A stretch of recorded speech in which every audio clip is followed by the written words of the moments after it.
So let's get started. Welcome to our webinar, How to Use Lean Accounting to Help Design Profitable Value Streams, a co-production this time of LEI and BMA. Today, you're going to gain an understanding of lean economics and learn practical ways to incorporate the relevant information into value stream analyses to ensure your product development decision is grounded in lean thinking. You'll hear about specific examples and take away practical guidance on how using lean accounting will help you design profitable value streams. I'm Patricia Panchak, LEI Editorial Team Leader, and I'm joined today by Cam Jane, LEI's Operations Manager, who's overseeing technical production. We thank you for joining us. There are three parts to today's webinar. First, we'll offer an introduction to BMA and LEI and share some tips on how to use our webinar platform. Then we'll enjoy the presentation, and to close, we'll answer a few of your questions. BMA is a training and consulting firm dedicated to helping organizations create robust, sustainable lean accounting systems. The firm helps educate lean and finance professionals about lean thinking and practice through a monthly e-newsletter, co-produced with LEI, monthly webinars, online community chats, and keynotes and other presentations at various conferences. LEI is a nonprofit organization located in Boston, dedicated to making things better by advancing lean thinking and practice. Founded in 1997 by Dr. James Womack, LEI fulfills its mission by performing action research directly with companies across industries, and then sharing that learning through on-site and remote education, digital media, and books. Our newest offering is the Virtual Lean Learning Experience, a continuing education service offering the latest in lean leadership and management. We've designed the VLX as an annual subscription. By subscribing, you can deliver a full year of unlimited access to a growing library of enhanced presentations and practical exercises to everyone at your organization for one price. Individuals who register as a single user can get the same benefits. The theme for upcoming VLX presentations will be Designing the Future, How to Innovate by Deeply Understanding Your Customer. Stay tuned to the end of the presentation to learn about a free trial offer, allowing you to test drive the learning experience. A few more notes. Next Wednesday, BMA and LEI will host a special Lean Accounting community chat to further explore Lean Accounting and Finance's role in designing profitable value streams. We hope you join us, and you can register using the link that will be in the chat. Nick and Mike host these chats the third Wednesday of each month to encourage learning, sharing, and networking with other lean practitioners. Also, look out for Nick and Mike's new book, Practicing Lean Accounting, coming out this summer. Finally, you'll want to subscribe to the Lean Accounting Learning and Practice e-newsletter that I mentioned earlier. You can use the sign-up form we've added to the chat. And this newsletter is sent to your email the third Thursday of each month. You'll get interviews of lean leaders, case studies, and thought leadership articles that can keep you moving forward as you deepen your lean accounting efforts, and you'll also stay apprised of upcoming learning opportunities. Now, to get you comfortable with the webinar platform, please know you can see us and hear us, but we can't hear or see you. At the bottom center of your screen, you'll find two tools, that chat button I keep talking about, where you can communicate with other attendees throughout the webinar, and we'll be providing links to various sites. Click on the Q&A to open the screen where you can submit your questions and vote on others' questions by clicking on the thumb. We will answer the questions at the end of the presentation, but feel free to post your questions anytime. Finally, we'll archive this session in our webinar libraries at lean.org and maskell.com and let you know by email when it's posted. Now, finally, the speakers. Our speakers today, Nick Katko and Mike DeLuca, bring nearly 50 years of experience in leading, studying, and advancing lean accounting, including as practitioners. Nick, as CFO of Bullard, where he implemented a complete lean management accounting system with that company's lean transformation, and Mike, as Executive Director of Finance at Group Cooperative in Seattle, where he led the department's lean transformation and co-led the transformation of planning processes across the enterprise. So I'll turn the mic over to Nick to begin the presentation. Nick? Thanks, Pat. I'm actually going to now turn it over to Mike because Mike's going to take the first half of the presentation. That's funny. Thank you, Pat. Thanks, Nick. At least I got to say hi. Thank you and welcome everyone. We're delighted to have you joining us this morning. Excited to talk about this topic as we always are. We want to go over, just to get us grounded, an overview of lean financial thinking and the economics of lean. And then we want to get right into what are we talking about in terms of value stream analysis for decision making, and really talk about some applied examples as we think not just in general about value stream analysis for decision making, but specific to planning a new product, a service, and augmentation to a product or service, and how our lean accounting thinking can really help that. And then, like Pat said, we'll move on to questions, share resources for additional learnings, and adjourn. So let's talk about lean financial thinking. And in any organization, but in particular in my experience, in my lean organization, and then in coaching others, it's really it's a very scientific thinking method. So we look at numbers to inform our thinking. Numbers really help us understand the results of our work, results of our experiments, results of our improvements, results of other market factors. And those numbers drive our thinking, which in turn drives our behavior. We take proactive actions and responsive actions based on what we're learning that then driving decisions, and those decisions drive the numbers. So this is our cycle that is it's very information and data driven. So if we think about that from the perspective of a lean organization, the benefits of lean, and Nick and I will talk about this over and over again, lean is not a cost reduction strategy. Lean is a thinking system intended to improve the quality and the delivery of products or services to the customers that has an additional benefit of improving the financial position of the organization. So as the organization continually improves quality and delivery to customers, it allows the organization to create capacity, which can then be used to deliver more value, which then allows us to reduce cost relative to revenue or grow cost less quickly than revenue and improve and sustain financial success. So that's really important. We always want to start out with that and be really clear that we're not focused on lean for cost reduction, but lean accounting is really focused on aligning with the overall lean strategy.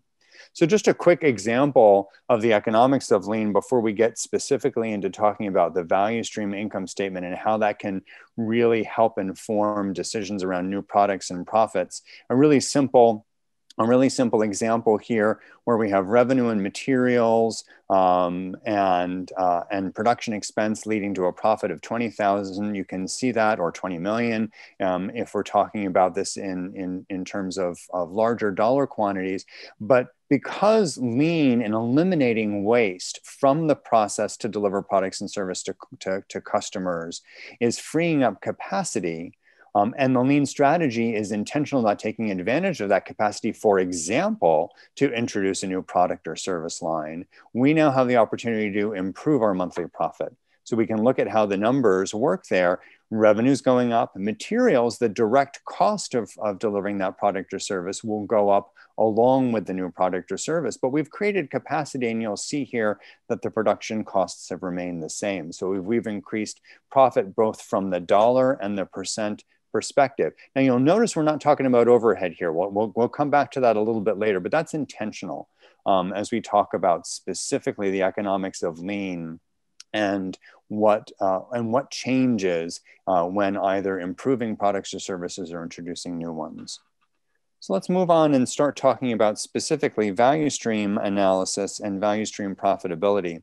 And if you imagine you saw the quote in the advertisement for today's webinar around designing new value streams in an organization in order to be financially viable. And honestly, since my background is in not-for-profit healthcare, it doesn't really matter if you're for-profit, publicly traded, privately held, or not-for-profit.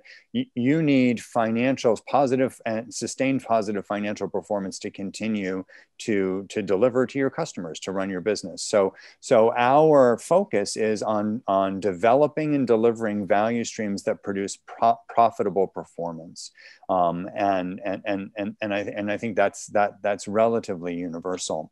And so what we want to talk about, and we're going to ground our discussion as we typically do in the continuous improvement cycle of plan, do, check, adjust. when we're planning a new a new product or service, we're in the plan phase. And so a lot of our initial analysis is going to be looking at, in order to generate profit, we have to have some ability to assess, what do we expect sales for that new product or service to be? What's either the projected demand or known latent demand, and what do we expect the price per unit would be? And compare that. And again, we're talking specifically about direct costs when we're looking at the lean value stream operating profit, and that's. As we'll look at, specific to labor, machine, and material. And we'll talk about different types of industries in terms of examples. But what we're really focused on in the plan phase is based on what we're designing, right? We design new products and services so that they are meeting customer requirements, so that they are producible by the organization, and so that they deliver positive economic results. So let's take a look at these direct costs from the perspective of really understanding the lean accounting perspective on how costs behave. So from the labor perspective, we are looking specifically at any and all employees assigned to work in this value stream. What would the impact be on the cost of those? And we'll look at an example here in a minute of changes to labor specifically associated with introducing a new product or service, or making changes in value stream delivery. Then materials is simply the actual cost of the input materials consumed by that value stream at the input price, whether it's the purchase or issuance. And then any changes in machine. Now, again, lean improvements allow us to create capacity, not just with people, but also with the equipment that we use to deliver, to create and provide those products and services. So these are the direct costs that we're looking to really analyze in the plan phase, and ensure that we are doing two things. One, we're not missing costs that would actually change with the change in product or service, but we're also not including costs where there's going to be no change. We'll talk again, and Nick is going to talk more about this in the second half of the presentation. We're not going to include overhead as an allocated load.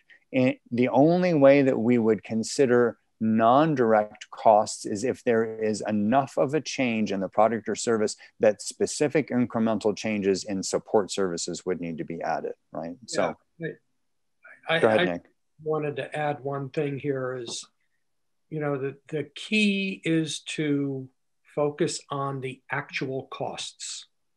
If you're in LPPD, if you're designing a product, it is not difficult to understand what is the actual material content of that product, and you can look at it on a per unit basis, but then you can still extrapolate that based on the demand. If you're designing the value stream, the resources that you expect, how many people are going to work there, and or what machines do we need, and the cost can be calculated in the plan phase. Mm-hmm. Avoid using rates, avoid using product costs, or trying to figure out a product cost, because those are not real. Mm-hmm. Just use actual costs, because that's what's going to happen financially. That's right. Really the key. Yeah, exactly. And one of the important things to consider is, if you're introducing a new product or service in an existing value stream, if that product or service is added to our portfolio of product or services, your value stream costs are the combination of the existing direct costs in that value stream plus any new ones. So don't lose sight of, if you're in ongoing operations, and you can go on to the next slide because I'm going to move on to that as part of this. Thank you, Nick. But if you're in ongoing operations and what you're introducing or what you're developing is part of an existing value stream, this doesn't take the place of those costs. So this is why, as we think about variable cost, we're taking into account what does the value stream currently produce if it exists, plus what would vary with short-term volume changes. And in lean accounting, and Nick will talk about this as well, but we often will think about costs more as fixed than as variable, because fixed costs are the many costs that we have that don't vary in the near term. So I can think about this in many different industries, whether it's manufacturing or service industries like healthcare. If there are small volume changes in the near term, in many cases, staffing levels remain exactly the same. So even though we might calculate the cost per unit of output on a per unit of output basis, like Nick said, those rates don't actually tell us how to expect costs are going to vary. Yeah. So in lean accounting thinking, more costs are considered fixed and rather than variable. We have to look at those costs that really vary only by management decisions. Management decides to add a new shift to production. Management decides to incur overtime. These are management decisions, and that we have to take into account. Your full-time employees are a fixed cost. Yep. And if you are introducing a new product into an existing value stream, I'm sort of reinforcing what Mike said. You introduce a new product into an existing value stream. If you don't have to hire any more people to produce that product, you don't have a change in labor cost. Mm-hmm. It's as simple as that. And don't let anyone else tell you anything differently. Right. Okay. So we'll talk a little bit about this.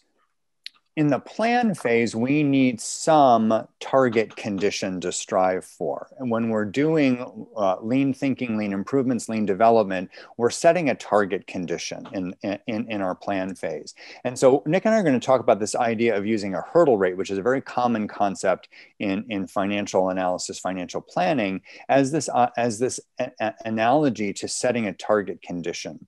So a hurdle rate, very, very simply, would be what minimum return on sales would I need in order for this new product or service to be viable. And what I want to look at is specifically the direct revenue and the direct costs. But I also want to consider in a value stream income statement, even though we said earlier, we're not going to allocate overhead as a rate, we still need to understand what the overall overhead load of an organization is. And so as you're thinking about in the plan phase, is the return on sales sufficient? Then we can make adjustments to the plan before we move to implementation or do. So let's just look at a quick example, and then we can get into some more specifics. So in this case, this organization has a value stream operating profit, and this is the current state. So we've got an existing operating value stream that is considering adding a product or service.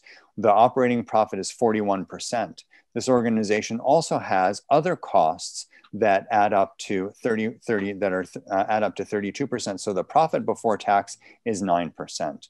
So in this case, if the organization sets a target condition over on the right-hand side of the screen here, a target condition, a desired profit before tax of 15, you can see that the current condition, the current state or the current profit level is less than that.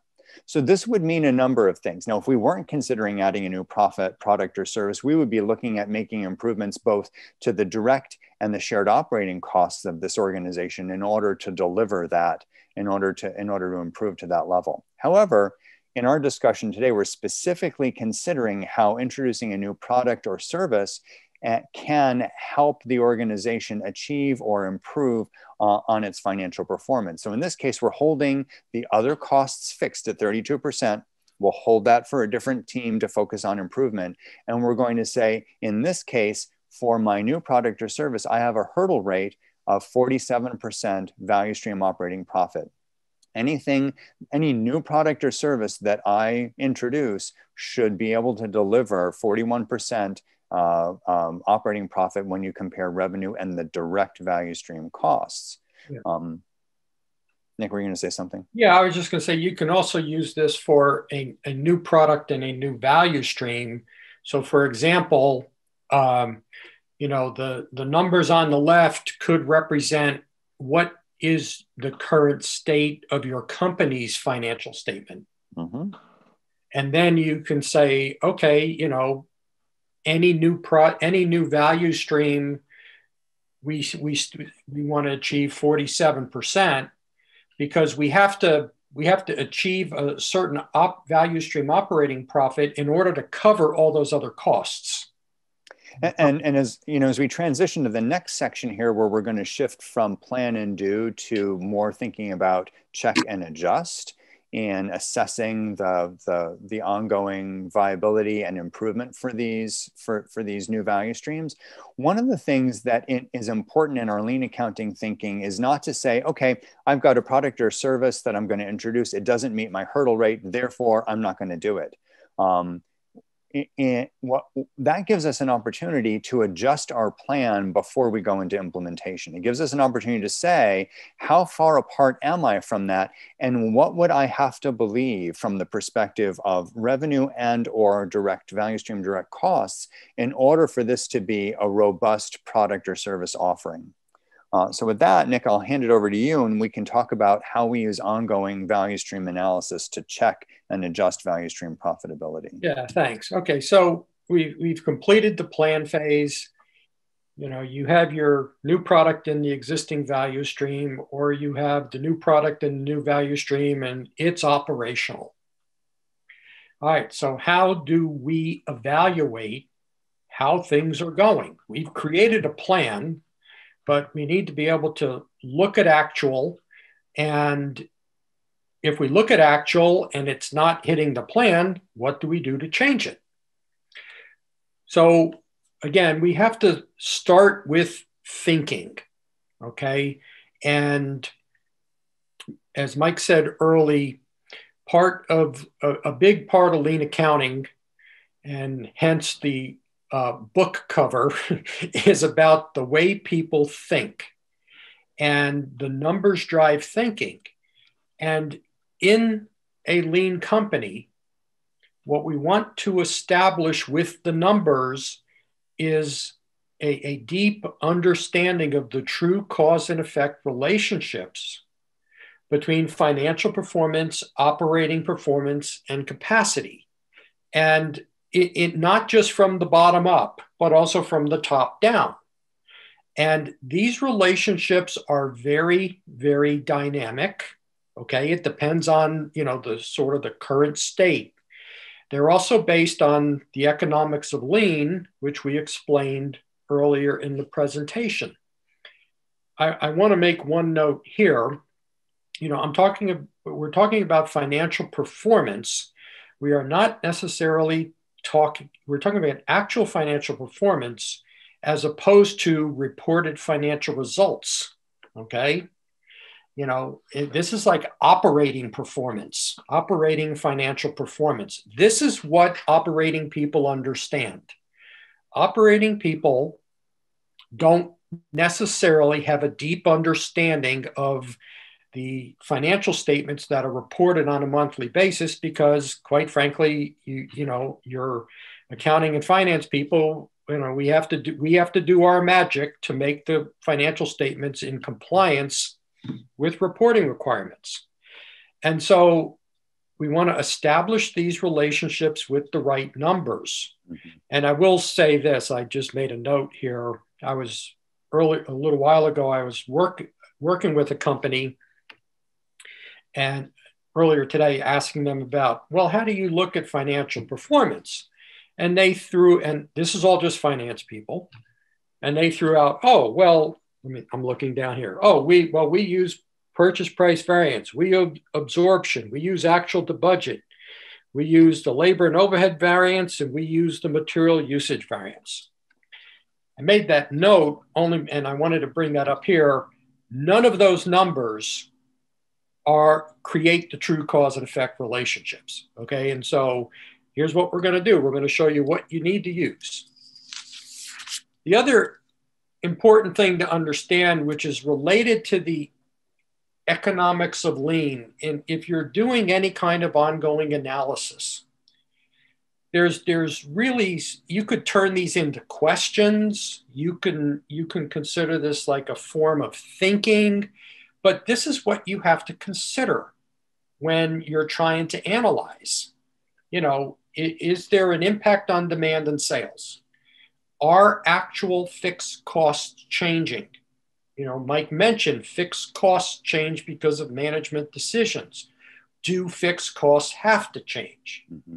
When you get into variable costs and margin, those costs behave differently.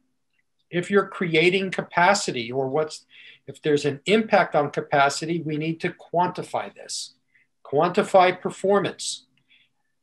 An often overlooked piece is the impact on cash.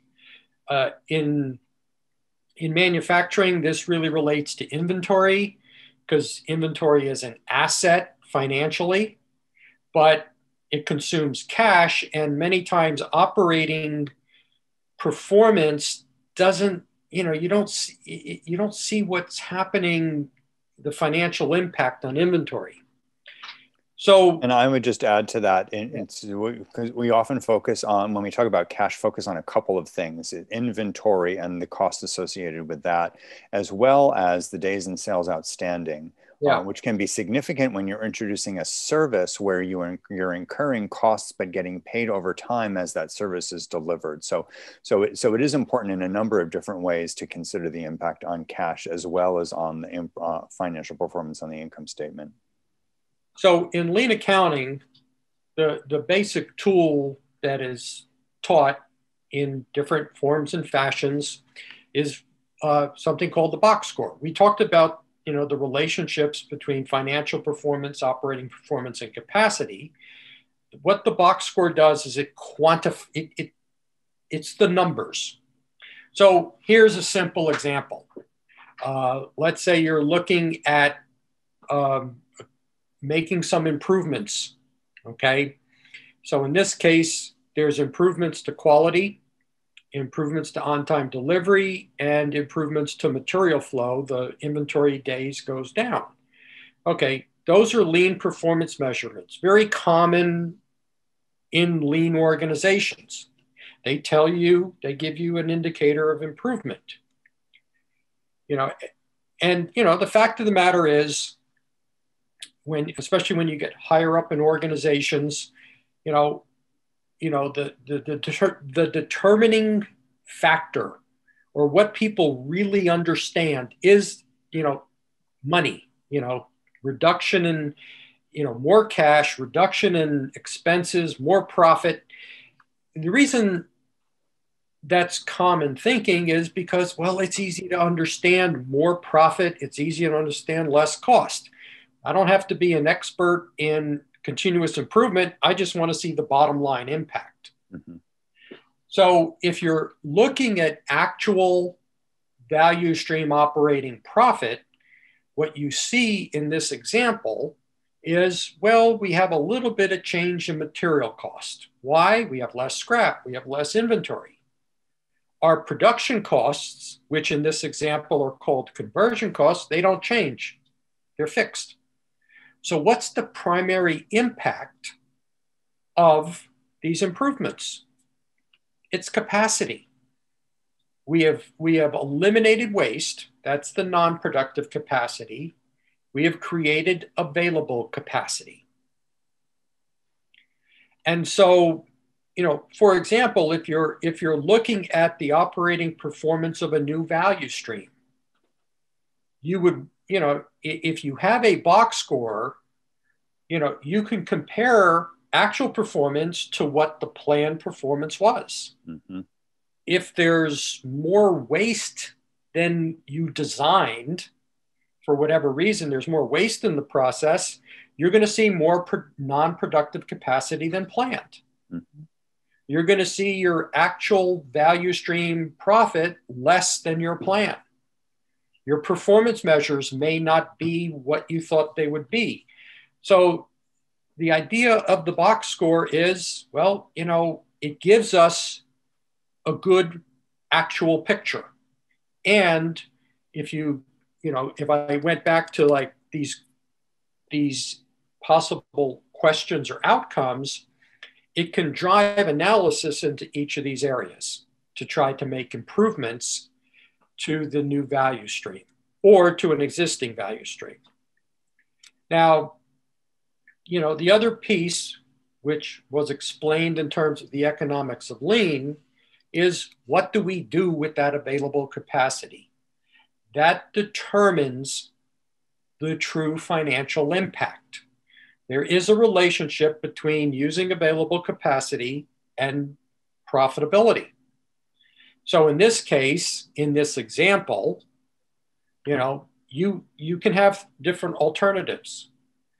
What this company did is they transferred, one option was to transfer some existing labor from one value stream to the other. There's a financial impact that can be calculated there and the performance impact.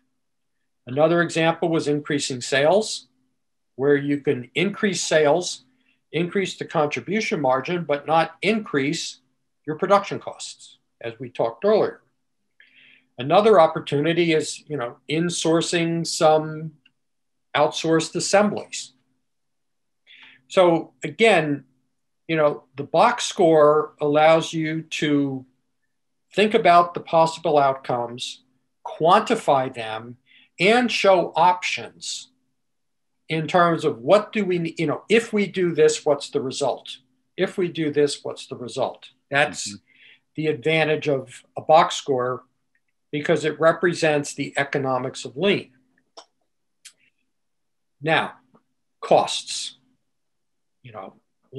Most organizations, the focus always goes to costs. So it's important to understand the relationships between the cost of your resources, people and machines, and lean practices. So again, we talked about improving productivity through continuous improvement. That creates capacity. The controlling of costs depends on what you do with that capacity. The more that you can take non-productive capacity or available capacity and apply it to value-added activities, the more you're going to control costs.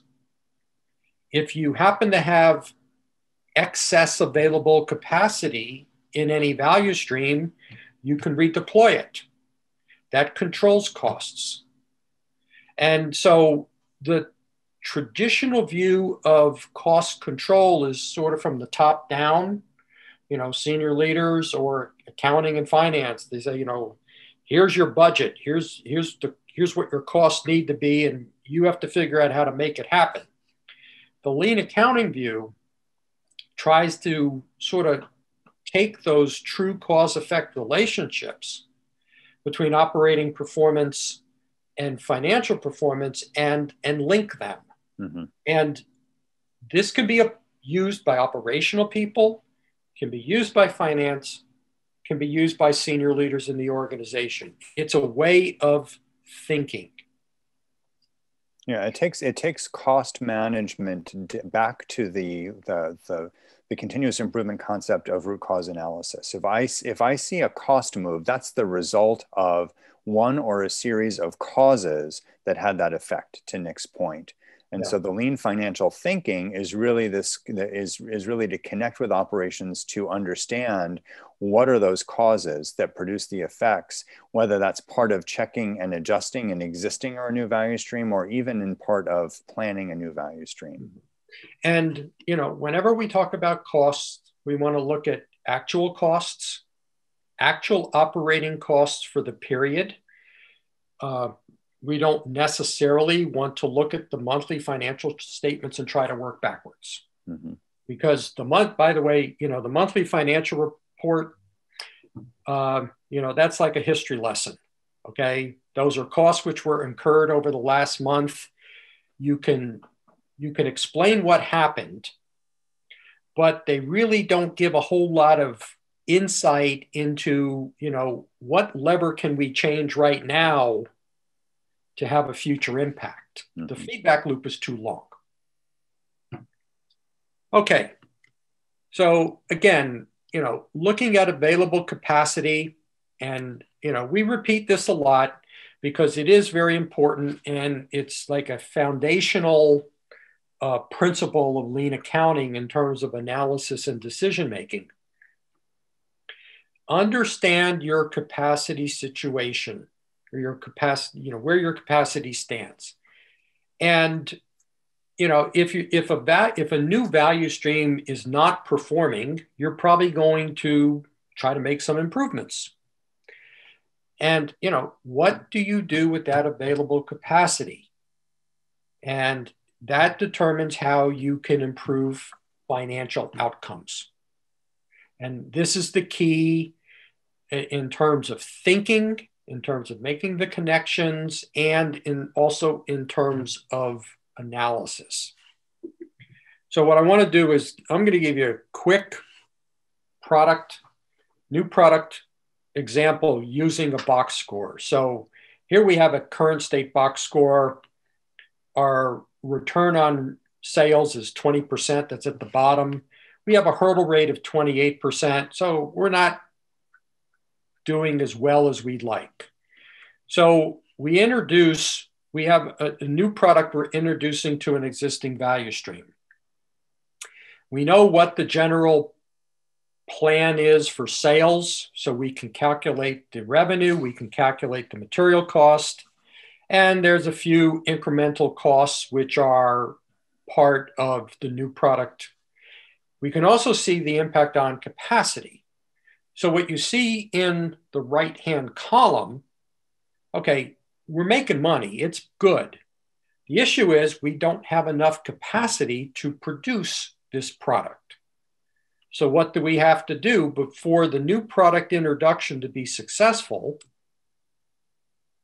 We have to actually hire more or buy more machines and hire more people. That's a change in actual costs, which you see in the labor cost line and the machine cost line. Now we know we have enough capacity to produce the existing products, to make the new products. We also have enough sort of available time in reserve for things that go wrong. We never want our available time to be 0%, by the way, because that means things might stop. And we talked about the hurdle rate. Our hurdle rate is 28%. So the actual return on revenue with the new product, with the additional cost, is 28%. So we are achieving our hurdle rate. Mm-hmm. So again, it's this incremental analysis. We have a current state. What is the change? What is the impact of the new product? I think there's something really important to add quickly here, Nick, based on the point you made a few slides ago. The feedback loop is too long. When you're in the process of designing a new product or service and preparing to introduce it, as part of your design, we really encourage you to identify upfront, create upfront what these feedback tools, measurement tools are going to be. So as soon as you launch implementation, delivery, production, you can quickly get that feedback. You're not now all of a sudden in this rear view mirror world of waiting for a month or a quarter's worth of results before you can assess whether or not this new product or service is meeting your goals, right? We don't want to wait for that lagged view. As part of our design of the product or service, we want to design the appropriate financial tools to deliver the relevant information at the same time. Yeah, good point. All right, so I have a couple wrap-up slides. Then I'll turn things back over to Pat, and then we'll have plenty of time for questions. So when we talk about lean accounting, what we're really talking about, there's a lot, we talked about a lot of numbers, and the numbers are sort of like tools, really no different than a lot of the lean tools which get put in place to create flow and to serve customers better. The numbers of lean accounting are designed to improve the quality of decision making. We want to align decision making with lean thinking practices and principles. And the only way you do that is providing relevant and reliable information to the decision makers. That is really the purpose of lean accounting. We also through the use of the 6 possible outcomes, or the purpose, or the using a box score, or even just using box score thinking and asking structured questions. Or like Mike said, what is the relevant, reliable information we need for a particular NPPD project? We're trying to create standardized work in terms of what the numbers are and what the analytical practices need to make decisions in a repeatable way. And this whole process is really about sort of plan, do, check. I have adjust there. It should say, act, it should say really adjust. And we want to wrap up where we started. We're trying to drive new thinking with new numbers. We want behavior in terms of analysis and decision making to be aligned with the lean strategy. And this is very self-reinforcing, okay? And it's sort of like the square peg in the round hole analogy. If you continue to use information or numbers that is really not aligned with lean thinking, think of lean thinking as the round hole. Think about the sort of traditional numbers that are not lean focused as the square peg. It's not going to work. You end up creating a lot of conflict between lean thinking and practices and the numbers. And so that's really what we want to do with lean accounting in the new product and process development process. All right, so that wraps things up. And I'm going to turn it back to Pat, and we'll be back in a little while for some questions. Okay, thanks, Nick and Mike. A lot of numbers. So we have a lot of very good questions in the queue. You'll notice Rebecca Whitehouse is a pretty prominent questioner.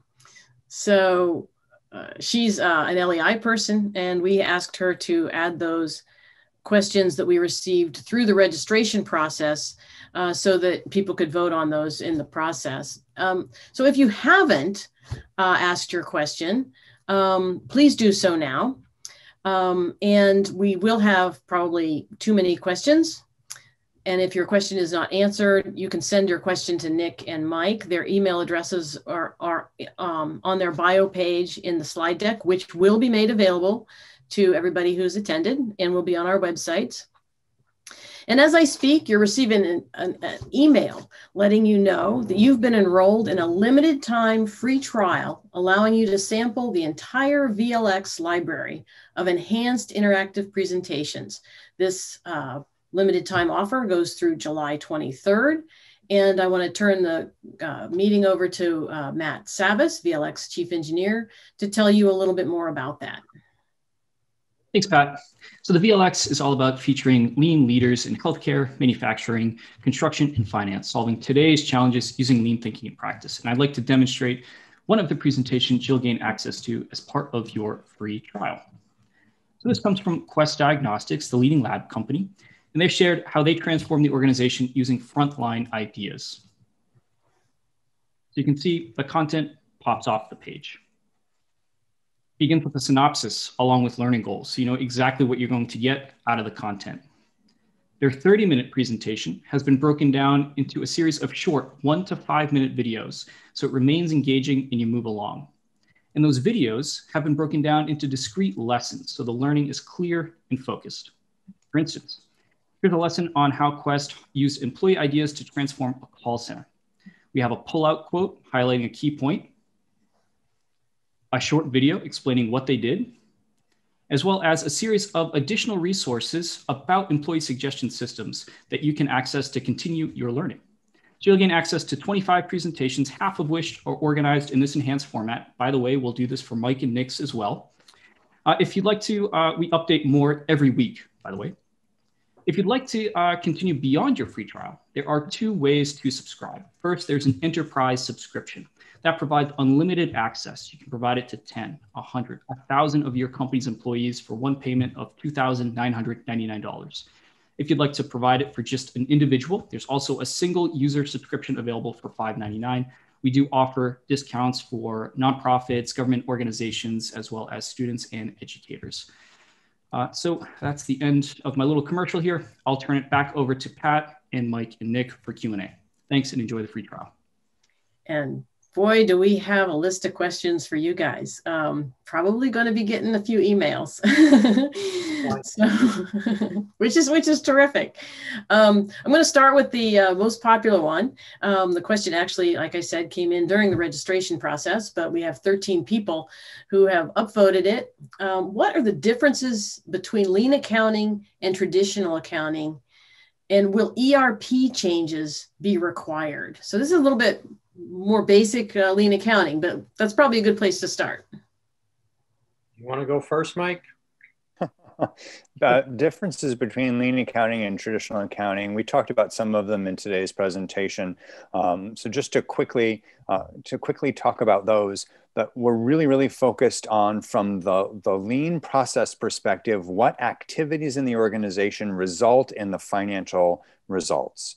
And connecting those, a very clear cause and effect relationship, is one of the key focuses in lean accounting. It doesn't mean that we're not producing compliant statements that we're delivering to external stakeholders on a regular basis. It means that we're making sure that, and so we're also not talking about separate books. We're not creating parallel and confusing systems. We're creating one system that allows us to see both the direct connections between the lean strategy and financial results, as well as continue to be compliant in our external reporting. A change in ERP, from my perspective, no, not required. Really, from the lean perspective, we design the process and then identify the most effective tool or tools to support the process. So once you've implemented lean thinking in production, in service, in accounting, that's the opportunity to think about, do our tools, are our tools sufficient to support the changes in thinking? And then that's your organization's choice. What would you add, Nick? Well, a couple things. Number one is it's important that there, lean accounting and the big picture of lean accounting, there's really two pieces to it. There's improving accounting processes, which is just the application of lean thinking in, payables and receivables and month-end close. And then there's sort of the financial management piece, you can call it lean financial management, lean management accounting. Some people distinguish it as lean accounting is lean in accounting, and accounting for lean, which is pretty much what we talked about today. So there's different ways to look at it. The other point I wanted to make, and I'm a practicing certified public accountant, and I'm not speaking in defense of any CPA, but if you talk to a CFO, a controller, a CPA, and you use the phrase traditional accounting, there is no such thing in the accounting profession as that phrase traditional accounting. And so it's really important to sort of use the right phrase when you're talking about lean accounting, and don't make people think that it is a new accounting system or we have to change the way we do financial reporting, which are both not true. Okay, let's move on. Okay, I'll move down to another, it's kind of a similar question, but a little comparison contrast here. So what are the differences between lean accounting and activity-based accounting? Well, I'll start. Yeah. Activity-based costing is it's an approach to sort of really do detailed cost allocations. It can be done to products, it could be done to business units, it could be done to service lines. There's really no limit as to how detailed it gets, but it's pretty much a cost allocation system with a lot of different drivers. You know, in lean accounting, we pretty much try to stay away from a lot of detailed cost allocations, because any cost allocation to an object is sort of an arbitrary estimate. It's not actual, and there's some judgment in there. So those are the main differences. Mike? Yeah, I think that's perfect. I think the only thing that I would add is I think the intention in some ways for both is to connect activities and financial outcomes. From a lean accounting perspective, from an activity-based costing perspective, I might look at a sales team and say the activity that the sales team is doing is looking at leads, and then how many of those leads generate actual work, right? So I've got activities for a sales team. When we talked about lean accounting earlier, we would think about the sales team as a managed cost, and so we would consider it to be fixed. So we would consider potentially the information around that lead generation, that particular activity-based costing information might be extra processing. It might be information that we're not going to use for decision-making specifically. So I think they're both interested in a cause and effect relationship. Lean accounting would consider that costs behave differently. Very interesting. I've often heard Jim Morgan, our leader here at LEI, talk about the fuzzy front end and the fact that, you know, if applying costs to a specific activity, how do you know until you started doing it? Mm-hmm. It seems like now might be a good time to go down to Mr. Olson's question. Can you talk about and explain productive versus non-productive versus available capacity? I think this was part of Nick's presentation. Yeah, that's really good. The productive capacity in general is the amount spent on the value-added activities of a process. You know, in manufacturing, it's what are the, you know, what's changing the form, fit, or function of the product. The non-productive capacity is all the non-value-added activities, whether they're necessary or wasteful. The available capacity is how much capacity is being created due to continuous improvement. Now, I'll let Mike talk. I just want to say one more thing. This is not about time tracking or labor tracking or anything like that. These are periodic calculations pretty much based on the current state of the value stream performance and as improvements are made. Mm. Yeah, perfect. I mean, productive and non-productive together are the active time that person is currently working on that product or service. Available capacity, to Nick's point, is anything that we've created that we can then redeploy. So if you think about, you know, and this is, I think, really common in service industries, where if I'm in a hospital in a nursing unit, nurses will be, and this is probably true in any industry, but I'm going to use that one example. Nurses will be busy for their full 8-hour shift. There is no point at which, in my experience, that a nurse is going to be just hanging out. So there is always work to be done. The question, to Nick's distinction, is how much of that is directly value added from the perspective of the customer? How much of it are they being required to do, even if it's not value added? And of that, what is required by the business and what is waste? And how can we address each of those and make those both easier and more effective for that nurse, so that we're creating capacity to then not to reduce nurses, but to make a better use of that nurse's time in creating value for the customer. So that's the distinction between those three. Very good. I kind of want to jump down to Mr. Zupnik. How do you use lean accounting reporting according to standard accounting requirements? Could there be cognitive dissonance between those two ways of accounting? Go ahead, Mike, you can start. So from my perspective, the intention is to actually error-proof or fail-safe that cognitive dissonance. And so if you were to look at, and we can, we do this in other webinars, if you were to look at a full lean income statement, it will show the lean understanding of financial performance, and it will have then, as part of the statement of financial performance, the clear connection to then what's reported on the external report and any external compliant external reports. But what's done is the things that would be allocated or estimated, whether it's changes in inventory or cost of goods sold, the things that are currently in a more conventional income statement will be separated out so that we can see from the lean perspective what's the actual financial operating performance. But then to avoid the cognitive dissonance, which would be from our perspective a defect in the financial statement, because that dissonance is going to create confusion and waste, we want to, in the same statement, create the clarity around how those connect. Yeah.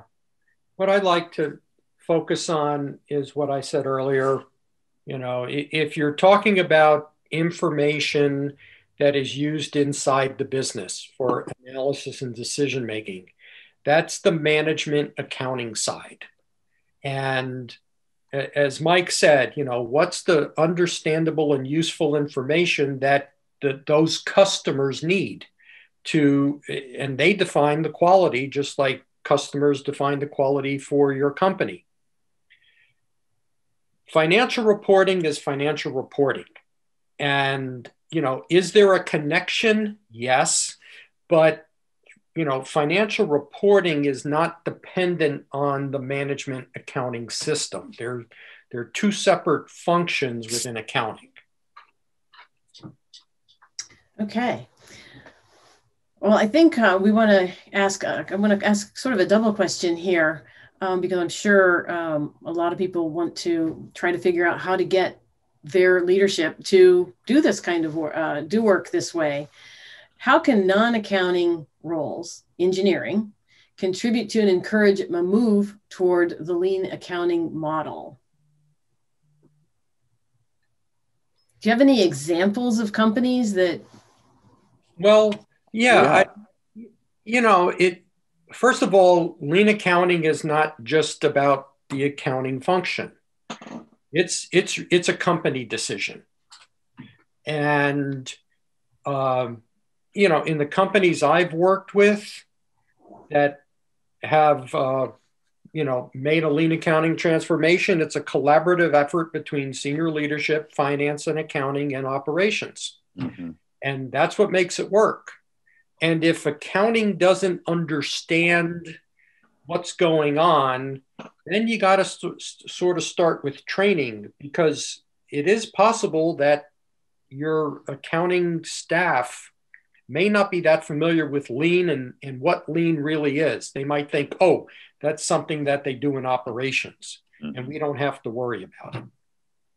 Yeah, I would use a phrase that Nick, you often use, which is non-accounting can create a pull. Non-accounting roles, and this was my experience in my own organization, where operations came to us and said, we've been working on this lean strategy and we want to involve you because what we're currently getting from you is not really the most relevant information for us to understand how we're improving. So we got involved early on by being pulled in from operations to inform understanding of performance and decisions and actions in a different and a more effective way. So non-accounting roles can create pull. Yeah, and actually the same thing happened to me when I at Bullard as CFO, when we hired a vice president of manufacturing that had lean experience, and he hired people with lean experience, and I pushed we pushed the traditional information out, and they sort of just said, no, we don't need that. But they then pulled us in accounting and said, here's what we need, and here's how we need you to help us develop it, manage it, and if necessary, report it. And I would say the partnership that happens there that is really important in the lean organization is operations will know the questions that it needs to answer, but they won't be able to tell us in accounting and finance exactly what numbers are going to give them that information. That's where the partnership is really critical, because we understand how the numbers inform inform an understanding of the performance. And so those two together really help create the lean accounting system. Super. With that, we have hit the top of the hour. We have a lot more questions. Thank you, Nick and Mike, for a wonderful presentation. And thanks again to the attendees for joining us today. We certainly hope you'll join us next Wednesday at the Lean Accounting Community Chat. I'm sure many of these questions that are remaining might be brought up and discussed at that meeting. Again, you'll register on the link in the chat, and of course, that information will be available on the website for you when you download your PowerPoint slides. On behalf of our presenters and everyone here at LEI, BMA, we wish you continued success in your lean journey, and we'll see you at the chat. Thanks a lot. Thank you.